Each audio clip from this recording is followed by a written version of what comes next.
Good morning students. हमने पिछले video में जो बात किया था उसी को हम आगे कंटिन्यू करते हैं। इंटरमीडिएट गुड्स के बारे में हमने बात की थी कि इंटरमीडिएट गुड्स वो होते हैं जो हमें फर्दर प्रोडक्शन के लिए हेल्पफुल होते हैं। और जो हमें एक इम्पोर्टेंट लाइन आपको वो नोट करने के लिए बोला था कि value of intermediate good ultimately become a part of the value of final good. जो हमने इसके बारे में आपको अच्छे से एग्जाम्पल से आपको समझाया, शायद समझ में आ गया होगा। नेक्स्ट हमारा intermediate consumption equals to intermediate cost या इंटरमीडिएट एक्सपेंडिचर। इट मीन्स कि इंटरमीडिएट कंजम्पशन को हम इंटरमीडिएट कॉस्ट भी कह सकते हैं और इंटरमीडिएट एक्सपेंडिचर भी बोला जा सकता है। ओके, नेक्स्ट है हमारा ग्रोस वैल्यू एडिशन। अब ये ग्रोस वैल्यू एडिशन क्या है? वैल्यू एडिशन का मीनिंग सबसे पहले हम देखते हैं कि वैल्यू में एडिशन होना, यानी कि वैल्यू यहाँ पे क्या है हमारा? प्राइस। ओके, अब ये वैल्यू या प्राइस में एडिशन, इट मीन्स कि जितने हमारी प्राइस थी उसमें कितना चेंज हुआ है। और यहाँ पे हमें किसके लेवल पे देखना है? हमें आउटपुट लेवल पे देखना है। ठीक है, तो वैल्यू एडिशन हम देखेंगे किसके बेसिस पे? वैल्यू ऑफ आउटपुट के बेसिस पे। ठीक है, और ये वैल्यू ऑफ आउटपुट का डिफरेंस होगा इंटरमीडिएट कॉस्ट का। ठीक है, अब इंटरमीडिएट कॉस्ट क्या थी? अभी आपको एग्जांपल दिया था और अनदर एग्जांपल हमारी बात करते हैं कि जिस प्रकार से हमने शर्ट बनाया है। ठीक है, तो हमारा फाइनल वैल्यू कौन सा हुआ? शर्ट हुई।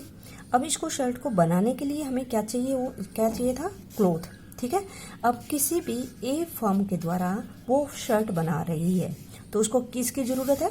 क्लॉथ की। तो उसने क्लॉथ परचेज किया 80 रुपीज का, पर लेकिन जब जैसे उसने शर्ट बनाया तो जाहिर सी बात वो 80 रुपये में तो सेल नहीं करेगा, क्योंकि अगर वो 80 में सेल करेगा तो उसको क्या फायदा? उसे भी अपना बिजनेस को बढ़ाना है।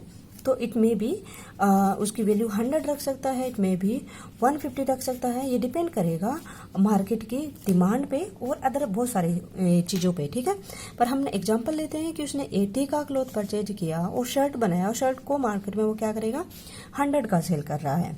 ठीक है, तो वैल्यू ऑफ आउटपुट क्या हुआ? 100 और इंटरमीडिएट कॉस्ट क्या हुआ? 80। तो इस 80 में कितना एडिशन हुआ? कितने का एडिशन हुआ? 80 तो है ही, 100 का हमने सेल कर रहे हैं, तो 100 और 80 के बीच का जो डिफरेंस रहेगा वही क्या रहेगा? एडिशन रहेगा। ठीक है, तो इसी को हम कहेंगे ग्रोस वैल्यू एडिशन। ठीक है, तो ग्रोस वैल्यू एडिशन क्या है हमारा? वैल्यू ऑफ आउटपुट जो हमारा फाइनल वैल्यू है, फाइनल आइटम है, और ये हमारा इंटरमीडिएट आइटम है। ठीक है, तो इंटरमीडिएट की कॉस्ट को और फाइनल की कॉस्ट को दोनों का जो डिफरेंस रहेगा वो ये आपका ग्रोस वैल्यू एडिशन। ओके, एक बच्चे ने ये क्वेश्चन किया था कि what is the gross value addition, कि आई होप कि it is clear. Okay, next हमारा आता है some good may be final और इंटरमीडिएट। ठीक है, अब ये बात है कि हर एक गुड जो हम कहते हैं कि आउटपुट है, इसका जो सर्कल है इसको, इसकी जो बाउंड्री है इसको क्रॉस कर देता है तो वो गुड फाइनल बन जाता है। अगर वो गुड इसकी बाउंड्री को क्रॉस नहीं करता, सपोज एक्स गुड है वो यहीं पे रहता है तो ये इंटरमीडिएट होगा। अगर ये क्रॉस कर देता है एक्स तो ये फाइनल हो जाएगा, बट ऐसा नहीं है। यही गुड सपोज हमने शुगर को ही लेते हैं। ठीक है, ये शुगर है हमारा, जो हमने शुगर केन से बनाया है, प्रोसेसिंग किया है, प्रोसेसिंग करने के बाद फाइनल हमारा शुगर बन जाता है। अब शुगर क्या हुआ? हमारा फाइनल गुड हो गया। ओके, अब शुगर फाइनल गुड है। ठीक है, पर लेकिन हमेशा ये फाइनल हो ऐसा जरूरी नहीं है। तो ये किसके बेसिस पे कहेंगे कि ये हमारा गुड फाइनल होगा या फिर इंटरमीडिएट गुड होगा? तो हम किसके बेसिस पे ये बताएंगे? It depend on and use, यानी कि इस एक्स गुड को यानी कि शुगर को यूज करने वाला कौन है। अगर इसको यूज करने वाला कोई फैमिली है या फिर हमारा कोई कंपनी है, अगर इसको यूज करती है कोई कंपनी, यानी कि इसमें हमने एग्जांपल दिया है when the sugar use for a production of biscuit. ठीक है, कोई कंपनी किसी फर्म के द्वारा वो बिस्किट्स बनाने के लिए वो शुगर यूज कर रही है तो ये क्या रहेगा? अब शुगर यूज हो रही है किसको बनाने में? किसको बनाने में? बिस्किट। तो बिस्किट हमारा यहाँ पे क्या हुआ? Final good. ठीक है, और ये हमारा शुगर यहाँ पे क्या हो जाएगा? इंटरमीडिएट गुड हो जाएगा, इंटरमीडिएट गुड। ओके, पर लेकिन अगर यही शुगर किसी भी हाउस होल्ड के द्वारा, किसी फैमिली के द्वारा यूज की जाती है अपने घर में टी बनाने के लिए या फिर मिल्क में, ठीक है। तो ये हमारा क्या रहेगी, शुगर फाइनल गुड बन जाएगी। क्लियर सभी को कि हर गुड जो इसकी प्रोडक्शन बाउंड्री से वो क्रॉस कर जाती है तो नॉर्मली हम फाइनल गुड को डिफाइन करते हैं। पर लेकिन एक और यह भी होता है कि सम गुड में भी फाइनल और इंटरमीडिएट, पर लेकिन हर गुड के केस में ऐसा नहीं होगा कि यूज कर सकता है। ठीक है, कुछ गुड ऐसे भी होते हैं जो हम केवल घर में ही यूज कर सकते हैं, या कुछ गुड ऐसे भी होंगे जो हम फर्दर रीसेल के लिए भी यूज कर सकते हैं। तो ये डिपेंड करेगा कि वो फाइनल होगा या इंटरमीडिएट होगा, किस पे, एंड यूज पे। ओके, कि दिस इज क्लियर। नेक्स्ट इसके बाद में हमारा आता है नेक्स्ट कंसेप्ट हमारा कि concept and component of consumption expenditure. ठीक है, और इसके सिलेबस में हमने चारों पहले कंसेप्ट पढ़े थे। कौन कौन से थे? हमारा कंजम्पशन गुड, सेकंड हमारा कौन सा था, कैपिटल। पहला हमारा कंजम्पशन गुड, ठीक है, सभी को क्लियर है कंजम्पशन गुड की मीनिंग और इसके टाइप्स। ठीक है, देन कैपिटल गुड, कैपिटल का मीनिंग, और कैपिटल गुड को हमने डिफाइन किया था कि कैपिटल गुड कौन से होंगे। ठीक है, हाउस होल्ड के बेसिस पे और फैमिली पे। नेक्स्ट हमारा फाइनल गुड है, फाइनल गुड की मीनिंग, और फाइनल गुड को फिर भी हमने करेक्टराइज किया था कि फाइनल गुड है कोई फैमिली यूज कर रहा है या फिर आपका प्रोड्यूसर यूज कर रहा है। प्रोड्यूसर यूज कर रहा है तो प्रोड्यूसर फाइनल गुड हो गया, फैमिली यूज कर रही है तो हाउस होल्ड फाइनल गुड हो गया या कंजम्पशन फाइनल गुड हो गया।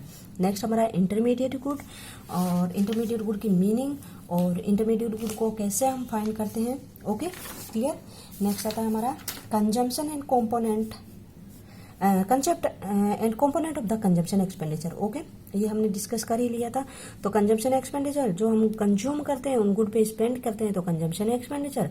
Consumption expenditure is the aggregate consumption expenditure in the economy. Aggregate का मीनिंग यहाँ पे मैक्रो लेवल पे है। ठीक है, अगर माइक्रो लेवल पे होता तो हम केवल कंजम्पशन एक्सपेंडिचर लेते। जैसे ही एग्रीगेट आ जाता है, एग्रीगेट का मीनिंग यहाँ पे क्या है, टोटल। ठीक है, और ये टोटल हम बात करते हैं तो ये मैक्रो लेवल का है। तो अब इसके कंपोनेंट, 3 कंपोनेंट है। कंपोनेंट यानी कि कौन कौन इसके कंजम्पशन को एक्सपेंडिचर में इंक्लूड करते हैं। तो फर्स्ट क्या है, consumption expenditure bye house hold, family के द्वारा। नेक्स्ट है consumption expenditure by government, government के द्वारा। तो गवर्नमेंट यानी कि गवर्नमेंट डिपार्टमेंट भी हो सकते हैं, गवर्नमेंट एजेंसी भी हो सकती है। ठीक है, कई डिपार्टमेंट जैसे फाइनेंशियल डिपार्टमेंट है आपका, या फिर आपका कई सारे डिपार्टमेंट, मिनिस्ट्री डिपार्टमेंट है, होम मिनिस्ट्री डिपार्टमेंट है, एमएसआर डिपार्टमेंट है, कई सारे मिनिस्ट्रीज या डिपार्टमेंट है, एजेंसी है, कई गवर्नमेंट की एजेंसीज हैं। तो उनमें भी ह्यूमन बीइंग रहते हैं, तो वो भी अपने कंजम्पशन के लिए, अपने सर्वाइव के लिए कुछ ना कुछ गुड को कंज्यूम करते हैं। तो वो उन गुड को कंज्यूम करने के लिए तो स्पेंड करेंगे, तो उसको हम क्या कहेंगे, consumption expenditure by government. Okay, next है consumption expenditure by non profit institution यानी कि एनजीओ। कुछ एनजीओ जैसे होते हैं जो हमारा इकोनॉमी में काम करते हैं अपने विदाउट एनी प्रॉफिट मेकिंग। तो ये एनजीओ जो होते हैं तो ये भी अपने कंजम्पशन के लिए कुछ एक्सपेंडिचर करते हैं। तो ये जो कंजम्पशन पे एक्सपेंडिचर होगा इनका, तो इसको हम कहेंगे consumption expenditure by non profit institution. Okay, next हमारा concept and component of investment. ठीक है, कंजम्पशन को हमने देख लिया, अब इन्वेस्टमेंट। तो ये इन्वेस्टमेंट क्या होता है और ये आपका इसके क्या क्या कंपोनेंट होता है। सिंपल वर्ड में इन्वेस्टमेंट को हम डिफाइन करें तो इन्वेस्टमेंट क्या होता है, investment is a process of capital formation, process of capital formation. अब ये कैपिटल फॉर्मेशन क्या है, कैपिटल फॉर्मेशन सिंपल वर्ड में कहा जाए कि जिस प्रकार से 1 जनवरी 2019 को हमारे पास में किसी भी कंपनी में 2 मशीन्स थी। ठीक है, अब क्या करती है, उस कंपनी को लगता है कि आउटपुट बढ़ाना चाहिए, उस गुड की डिमांड बढ़ रही है। ठीक है, तो वो दिसंबर तक आते होते 1 दिसंबर 2019 को वो 2 और परचेज कर लेती है। तो पूरा 2002 और परचेज कर लेती है। ठीक है, 1 दिसंबर 2019 में उसके पास में कितनी हो गई, टोटल 4 मशीन्स हो गई। तो पहले कितनी थी, 2 थी, अब कितनी और उसने ऐड किया है, 2 ऐड किया है। तो ये 2 ऐड करना ही क्या है, कैपिटल फॉर्मेशन। आई थिंक क्लियर हो गया होगा। कैपिटल फॉर्मेशन मतलब कि पहले जितनी मशीन थी अब उसमें उसने एक दो बढ़ा के मशीन को लगाया है। तो पहले जितनी मशीन थी अब उसने जितनी नई मशीन लगा के टोटल हो गया उन दोनों का डिफरेंस, यानी कि 4 - 2। अब कितनी है, नई मशीन कितनी लगाई उसने, 2। तो इसी को हम कहते हैं कैपिटल फॉर्मेशन। और यहाँ पे जो भी स्पेंडिंग की जाती है, अब 2 नई मशीन परचेज किया है उसने, इस मशीन को परचेज करने के लिए कुछ ना कुछ तो एक्सपेंडिचर किया है। इसी एक्सपेंडिचर को हम क्या कहेंगे, इन्वेस्टमेंट। आई थिंक क्लियर कि investment is a process of capital formation, ठीक है, और a process of adding to the stock of capital. तो दूसरे वर्ड में हम ये भी कह सकते हैं कि adding to the stock of capital. तो स्टॉक ऑफ कैपिटल, कैपिटल का स्टॉक का मतलब कैपिटल आपको बताया था मशीनरी, नॉर्मली हम मशीनरी को ही कैपिटल के रूप में लेते हैं। तो आपका क्या है, adding to the stock of capital. तो पहले 2 थी, अब 2 में 2 और हमने परचेज कर लिए, तो कितनी ऐड हुआ, 2 ऐड हो गया। तो ये एडिशन ही क्या है आपका कैपिटल फॉर्मेशन या इन्वेस्टमेंट। तो हम सिंपल वर्ड में इसको इसकी जो इक्वेशन है वो क्या है, I equals to change in K. तो यहाँ पे के क्या है आपका, कैपिटल। के किसके लिए, के किसको डिनोट कर रहा है, कैपिटल को। तो हमारा इन्वेस्टमेंट का मीनिंग क्या है, investment is A change in capital stock. I think clear सभी को कि इन्वेस्टमेंट एक प्रकार का एक्सपेंडिचर होता है, और ये एक्सपेंडिचर हम किस पे करते हैं, मशीन्स पे करते हैं। उन मशीन को ही हम क्या कहते हैं, कैपिटल कहते हैं। और ये जो मशीन है ये नई मशीन होगी, न्यू मशीन होगी। पहले से जो मशीन लगी हुई है अगर उसमें आप कुछ भी उसकी जैसे रिपेयरिंग कॉस्ट कर रहे हो, रिपेयरिंग करवाने के लिए एक्सपेंडिचर आ रहा है, तो उसको हम नहीं कहेंगे इन्वेस्टमेंट या कैपिटल फॉर्मेशन। हम इन्वेस्टमेंट या कैपिटल फॉर्मेशन उसी को कहेंगे जो पहले मशीन थी 2, तो अब हमने 3 कर ली है, 4 कर ली है, 5 कर ली, यानी कि कितनी नई मशीन परचेज कर रहे हैं। जितनी नई मशीन परचेज की जाएगी जितना एक्सपेंडिचर होगा उसी को कैपिटल फॉर्मेशन, ठीक है, क्लियर। अब ये तो था इसका कंसेप्ट यानी कि मीनिंग, क्लियर सभी को। नेक्स्ट हमारा है कंपोनेंट्स। कंपोनेंट यानी कि अब इस इन्वेस्टमेंट एक्सपेंडिचर तो हो रहा है, पर ये एक्सपेंडिचर हमारा किस टाइप से हम कर सकते हैं, तो ये 2 टाइप से हो सकता है। तो इसके कंपोनेंट आपके 2, एक तो फिक्स्ड इन्वेस्टमेंट, एक इन्वेंट्री इन्वेस्टमेंट। अब फिक्स्ड इन्वेस्टमेंट जिसमें चेंज नहीं कर सकते हैं, और चेंज नहीं कर सकते हैं तो आपको हमने जो 11th में पढ़ा था कि कुछ फैक्टर हमारे फिक्स होते हैं, कुछ फैक्टर वेरिएबल होते हैं। तो यहाँ पे जो फिक्स फैक्टर आपको बताया था वो क्या थी, हमारी कैपिटल थी, ठीक है। तो ये कैपिटल तो हमारी क्या रहेगी, फिक्स एसेट्स हो गया। तो इस प्रकार की कैपिटल यानी कि मशीन्स है, उन पे जो भी हम एक्सपेंडिचर करते हैं उनको हम कहते हैं फिक्स्ड इन्वेस्टमेंट। मशीन पे है, जैसे हमारा बिल्डिंग बनाने के लिए जो स्पेंडिंग किया जाता है, एक ही तो बार बनाते हैं, लंबे टाइम तक इनको यूज कर सकते हैं। तो इस प्रकार से नई मशीन परचेज कर रहे हैं, नई बिल्डिंग बना रहे हैं, तो इन पे जो स्पेंडिंग होगा उसको हम क्या कहेंगे, फिक्स्ड इन्वेस्टमेंट। ओके, नेक्स्ट है इन्वेंट्री इन्वेस्टमेंट। अब इन्वेंट्री का मीनिंग यहाँ पे सिंपल वर्ड में समझो कि इन्वेंट्री मीन्स चेंज, ठीक है, जो हम चेंज कर सकते हैं। तो इन्वेंट्री इन्वेस्टमेंट यानी कि इन्वेस्टमेंट चेंज। तो अभी बताया था कि कुछ फैक्टर फिक्स होते हैं, कुछ फैक्टर वेरिएबल होते हैं। वेरिएबल फैक्टर में आपको बताया था लेबर है आपका, ठीक है, पर लेबर को हमने यहाँ पे पहले ही बोल दिया था कि इसको हम गुड्स में नहीं क्लासिफाई करते हैं। Labour is the human being. तो इसमें जो आपका इसमें जो आपकी वेजेस, इसमें हम वेजेस पे करते हैं तो उसको हम इन्वेस्टमेंट नहीं कहेंगे। और इन्वेस्टमेंट हम क्या कहेंगे, जो एक बार हम इन्वेस्टमेंट करते हैं, स्पेंड करते हैं, तो फर्दर आउटपुट के लिए यूज होता है। तो इन्वेंट्री इन्वेस्टमेंट में, इन्वेंट्री में हम क्या क्या इंक्लूड करेंगे, पहले हम ये इसी की डेफिनेशन देख लेते हैं। Fixed investment, fixed investment is the addition to the stock of fixed assets of the producer during on a accounting year. Accounting year का मतलब यहाँ पे क्या होता है, एक नॉर्मली हम फाइनेंशियल ईयर को ले लेते हैं। इंडिया में फाइनेंशियल ईयर फिलहाल हमारा 1 अप्रैल टू 31 मार्च है, ठीक है। तो 1 अप्रैल 2019 टू 31 मार्च 2020। तो इस एक साल के ड्यूरेशन में, ठीक है, जितना भी हमारा पहले, जैसे कि 1 अप्रैल को हमारे पास में थी एक मशीन थी, ठीक है, और इसके बीच में हमने कुछ कुछ और परचेज कर ली, और ऐसे करके हमारे 31 मार्च 20 को हमारे पास में 5 होगी, ठीक है। तो अब 1 तारीख को हमारे पास में 1 अप्रैल को हमारे पास में 1 मशीन थी और 31 मार्च को हमारे पास में कितनी होगी 5। तो 5 माइनस 1 तो कितना चेंज हुआ है मशीन में 4। तो ये 4 क्या है आपका फिक्स्ड इन्वेस्टमेंट, ठीक है। तो जितना भी हम 1 साल में नई मशीन परचेज करते हैं तो जितनी भी नई मशीन हुई वही आपका फिक्स्ड इन्वेस्टमेंट, ठीक है। For example in an beginning of the year, ठीक है, ये इसमें एग्जाम्पल दिया हुआ है, ठीक है। एक बार आप रीड कर लेना, ठीक है। वीडियो को पॉज करके आप इस पे नोट्स बना सकते हो। बाकी मैंने इसको लिए आपको PDF फाइल दिया ही हुआ है, आप उसमें से नोट्स बनाना अपनी कॉपी में, ठीक है। नेक्स्ट हमारा है इन्वेंट्री इन्वेस्टमेंट। अभी हम बात कर रहे थे इन्वेंट्री इन्वेस्टमेंट। इन्वेंट्री का मतलब चेंज, इन्वेंट्री इन्वेस्टमेंट, इसमें कुछ चीजें इंक्लूड की जाएगी और बड़ा ही ध्यान से समझना सभी बच्चों।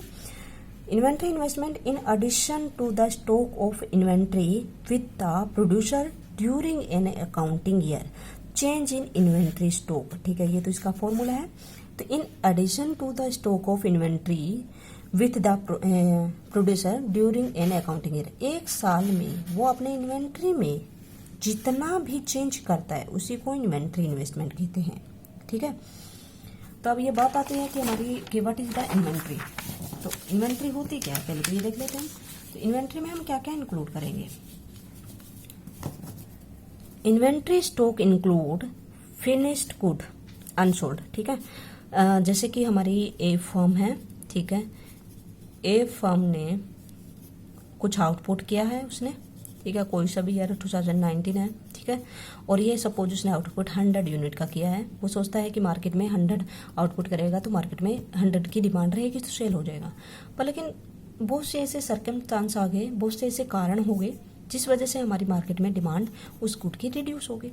तो जितने उसने सोचा था कि 100 सेल हो जाएगा पर 100 नहीं हुआ, कितना हो गया 80 सेल हुआ है उसका 80। अब उसके पास में कितना बच गया 20। तो ये 20 है, ये हमारा किस में इंक्लूड हो जाएगा इन्वेंट्री स्टॉक में, ओके। तो फिनिश्ड प्रोडक्ट जो आपका आउटपुट के लिए फाइनल है, ठीक है, सेल करना चाहते थे पर लेकिन कुछ वजह से वो सेल नहीं हुआ तो अनसोल्ड गुड होते हैं, वो भी पार्ट होता है इन्वेंट्री का। नेक्स्ट हमारा आता है semi finished good. Semi finished good यानी कि प्रोसेसिंग में है। तो आउटपुट करने के लिए तो टाइम तो लगता ही है, ये तो है नहीं कि आज हमने सोचा है कल हमारा आउटपुट हो गया, ठीक है। जैसे हमें बहुत सारा आउटपुट करना है, कई नंबर्स ऑफ गुड्स आउटपुट करना है तो उसके लिए 6 महीने 4 महीने कितना भी टाइम चाहिए उतना टाइम, ठीक है। तो इस 2019 में, ठीक है, उसने सोचा था कि 100 आउटपुट कर लिया सेल हो जाएगा, ठीक है। अब वो सोचता है कि 2020 में कुछ और आउटपुट करे तो उसके लिए वो सोच रहा है कि 100 तो सेल हो ही जाएगा। अब उसे 100 नहीं, उसे 150 आउटपुट करना है, ठीक है। तो ये 150 जो प्रोसेसिंग में है ये भी हमारा सेमी फिनिश्ड है, अभी तो कंप्लीट फाइनल गुड नहीं बने हैं, इनको बनने में थोड़ा टाइम लगेगा। 2020 में आएंगे, अब 2019 चल रहा है। तो जैसे ही 2020 आएगा तब ये मार्केट में आएगा, पर लेकिन तब तक उनको प्रोसेसिंग में रहेंगे तो ये भी इनको कहेंगे सेमी फिनिश्ड गुड और it is also part of inventory stock. Next आता है रॉ मटेरियल, ठीक है। अब आउटपुट करने के लिए हमें रॉ मटेरियल भी चाहिए। अब रॉ मटेरियल जैसे कि हमें किसी को कोल चाहिए होता है, ठीक है, जैसे कि इलेक्ट्रिसिटी जनरेट करनी है तो उसके लिए कोल चाहिए है, या कोई ऐसा रॉ मटेरियल जिसे हमें कहीं से लेके आना है। तो वो देखता है कि हमें आउटपुट तो कंटिन्यू करना ही है, तो हम खराब तो होना नहीं है रॉ मटेरियल, तो हम कुछ ज़्यादा परचेज कर लेते हैं। तो कुछ रॉ मटेरियल भी उसने परचेज कर रखा होता है। तो ये 3 चीज़ें मिल के आपका इन्वेंट्री स्टॉक बनाती है। क्लियर। इन्वेंट्री स्टॉक क्या है, फिनिश्ड गुड जो सेल नहीं हो पाए हैं किसी कारण वजह से। दूसरा सेमी फिनिश्ड गुड जो भी प्रोसेसिंग में है, आउटपुट आने वाला है पर लेकिन वो भी आउटपुट तो है तो वो तो उसका स्टॉक तो रहेगा। और रॉ मटेरियल जो आगे आउटपुट करने में हेल्प रहेंगे। तो 3 इज इम्पोर्टेंट, ठीक है। Repeat again, finished good, semi finished good, raw material, ये तीनों चीजें मिलके हमारा इन्वेंट्री स्टॉक को बनाता है। नेक्स्ट हमारा, ठीक है, तो आई थिंक क्लियर कि इन्वेंट्री स्टॉक क्या होता है। अब इसमें जो चेंजेज होंगे 1 साल के टाइम में कि फिनिश्ड गुड है, सेमी फिनिश्ड गुड है, रॉ मटेरियल है, जितना भी इसमें चेंज आएगा उसी को कहेंगे इन्वेंट्री स्टॉक, इन्वेंट्री इन्वेस्टमेंट। इसको हम क्या बोलेंगे, इन्वेंट्री इन्वेस्टमेंट, ओके। नेक्स्ट आता है हमारा टाइप ऑफ इन्वेंट्री स्टॉक। तो अब इन्वेंट्री स्टॉक के टाइप्स भी होते हैं, 2 टाइप्स के हैं, desired inventory stock, undesired inventory stock. Desire का मतलब जितना हम चाहते हैं, तो ये हम कह सकते हैं प्लान्ड, ये इसको हम कहेंगे प्लान। ठीक है, अब प्लान और अनप्लान का मतलब क्या है कि प्लान तो वो करता है कि उसे मतलब कि इतना तो सेल हो जाएगा, इतना वो 2020 के लिए आउटपुट करेगा, और 2020 में उसे रॉ मटेरियल चाहिए या 2021 में चाहिए तो वो कुछ रखेगा। तो टोटल उसने एस्टिमेट किया था कि उसके पास में जो इन्वेंट्री होनी चाहिए मार्केट में एट ए टाइम डिमांड हो जाए, तो वो सोचता है कि उसके पास में 50 एक्स्ट्रा आउटपुट होना चाहिए। ठीक है, किसी भी गुड का जैसे डिमांड होगी मार्केट में वो सेल करने के लिए रेडी रहेगा। पर लेकिन इतना तो वो प्लान करता है, तो जितना उसे प्लान करता है उतना ही स्टॉक रहता है उसके पास में, चाहे तो वो फिनिश्ड गुड हो, चाहे वो सेमी फिनिश्ड गुड हो, चाहे उसके लिए इतना 50 गुड को बनाने के लिए रॉ मटेरियल हो, तो ये सारा क्या रहेगा उसके प्लान हो जाएगा। पर लेकिन कई बार हम देख रहे हैं कि जितना उसने सोचा कि फिनिश्ड गुड है कि इतना मतलब सेल हो जाएगा, इतना नहीं हो पाया। तो जरूरी थोड़ी ना है कि 80 सेल हो जाए, हो सकता है कि उसका और ज़्यादा ही कम हो जाए। तो जितना उसने 50 का एस्टिमेट किया था तो 50 से ज़्यादा उसका रह जाएगा, 80 रह जाता है, तो इसको कहते हैं कि अनप्लान। ठीक है, और ये कम भी हो सकता है और ज़्यादा भी हो सकता है। तो डिजायर्ड इन्वेंट्री यानी कि जितना प्लान किया था, अनडिजायर्ड इन्वेंट्री जितना उसने मतलब सोचा नहीं था, उसे कम भी हो सकता है और ज़्यादा भी हो सकता है, तो वो अनप्लान स्टॉक हो गया। इसकी डेफिनेशन है desired inventory stock refers to a plan inventory stock, this is the maintain by producer to meet the future demand. ठीक है, तो वो इतना तो वो बना के रखता है कि इतना उसके पास में रहना, एट ए टाइम जब डिमांड बढ़ती है तो तुरंत मार्केट में सेल कर देगा ताकि उसे प्रॉफिट ज़्यादा हो सके। और ठीक है, और इसके बाद में नेक्स्ट हमारा अनप्लान इन्वेंट्री स्टॉक। तो unplanned inventory refers to unplanned inventory stock, it arise because demand for the product is reduce in the market. ठीक है, तो वो चाहता तो है कि 50 रखेगा ताकि मार्केट में हो जाएगा, पर लेकिन ड्यू टू ऐसा कुछ नहीं होता है। जितना उसने पहले ही सोचा था कि 100 बनाएगा और 100 सेल हो जाएगा, पर लेकिन नहीं, उसने जो 100 बनाया था 80 ही रह गया, वो सेल हुआ है, वो 20 ये रहेगा। तो 50 था उसका ऑलरेडी, 20 + 70, तो उसने चाहता तो था कि 50 रहे, पर लेकिन उसका इन्वेंट्री स्टॉक बढ़ गया, 70 का हो गया। तो ये हमारा अनप्लान या अनडिजायर्ड इन्वेंट्री स्टॉक होता है। नेक्स्ट हमारा इंपॉर्टेंट कंसेप्ट आता है gross investment, net investment and the concept of depreciation. It is the very very important concept. और बच्चों ये ध्यान से आपको स्टडी करना है, क्योंकि नेशनल इनकम का जो हम करेंगे इसमें हमारा ये सारे कंसेप्ट आएंगे। ठीक है, नेशनल इनकम में तो ये ग्रॉस इन्वेस्टमेंट और नेट इन्वेस्टमेंट। इन्वेस्टमेंट तो हमने पढ़ लिया है कि जब नई मशीनरी पे हम स्पेंडिंग करते हैं, न्यू मशीनरी परचेज करने के लिए जो हमारा एक्सपेंडिचर होता है दैट इज द इन्वेस्टमेंट, या फिर हम कह सकते हैं चेंज इन स्टॉक या चेंज इन कैपिटल स्टॉक, ये हमारा इन्वेस्टमेंट है, सिंपल वर्ड। अब एक वर्ड आता है ग्रोस और नेट। इस ग्रोस और नेट को हम डिफ्रेंशिएट करते हैं इसमें नेट इन्वेस्टमेंट और ग्रोस इन्वेस्टमेंट में एक ही कंसेप्ट के बेसिस पे। वो एक हमारा कंसेप्ट होता है दैट इज द डेप्रिसिएशन। अब डेप्रिसिएशन का मतलब सिंपल वर्ड में देखा जाए, डेप्रिसिएशन मतलब कमी। ठीक है, डेप्रिसिएशन का मतलब कमी, गिरावट जो भी है कि डेप्रिशिएट हो गया। ठीक है, उसकी वैल्यू कम होगी। ठीक है, कंसेप्ट ऑफ डेप्रिसिएशन मतलब वैल्यू का कम होना। और वैल्यू कम होना तो वैल्यू हम इकोनॉमिक्स में हम किसको लेते हैं, वैल्यू को प्राइस लेते हैं। ठीक है, एक सिंपल वर्ड में समझो कि ए पर्सन है हमारा, ए पर्सन ने कार परचेज किया है। ठीक है, उसने कार परचेज करके जैसे कि 1 अप्रैल को उसने परचेज किया। ठीक है, लेकिन वो क्या करता है, मई को बेच सेल करता है। ठीक है, अप्रैल को उसने परचेज किया लेकिन वो मई को सेल करता है। अप्रैल में उस कार को उसने 2 लाख में परचेज किया है। ठीक है, 2 लाख में परचेज किया है। अप्रैल में उसने 2 लाख में परचेज किया है, मई में वो सेल करेगा। तो क्या मई में उसकी वो कार 2 लाख में ही सेल होगी? नहीं होगी, क्योंकि जैसे ही वो मार्केट में आती है, देखिए फर्स्ट पर्सन परचेज करेगा, उसकी प्राइस हाई रहेगी। अब उसने यूज कर लिया है तो इसकी जो पहले क्वालिटी थी उससे थोड़ी कम हो गई है, तो मार्केट में उसकी वैल्यू भी कम हो जाएगी, प्राइस भी कम हो जाएगी। इसी को कहते हैं डेप्रिसिएशन। ठीक है, नॉर्मल में। ठीक है, इसी प्रकार से एक अनदर एग्जांपल, एक ट्रैक्टर परचेज करता है हमारा फार्मर एक ट्रैक्टर परचेज करता है। ठीक है, 1 साल तक उसने 1 ईयर तक उसने चलाया, अच्छे से चला। ठीक है, कोई टूट फूट नहीं आई। लेकिन दूसरे साल में उसके कुछ ना कुछ पार्ट तो टूटेंगे, उसको कुछ ना कुछ पार्ट जैसे ही डैमेज हो जाएंगे। तो 1 साल पहले उसने जो फार्मर ने जो ट्रैक्टर परचेज किया था वो प्राइस थी, अब वो सेल करेगा तो क्या उतनी ही प्राइस पे कोई परचेज करेगा? नहीं करेगा उसकी, क्योंकि इसकी वैल्यू कम हो गई है। ठीक है, तो डेप्रिसिएशन का मतलब वैल्यू में कमी होना, सिंपल वर्ड में, ठीक है। तो सबसे पहले हम डेप्रिसिएशन का ही कंसेप्ट देते हैं। तो डेप्रिसिएशन को एक अनदर वर्ड से भी बोला जाता है, that is the cold, it is also called consumption of fixed capital.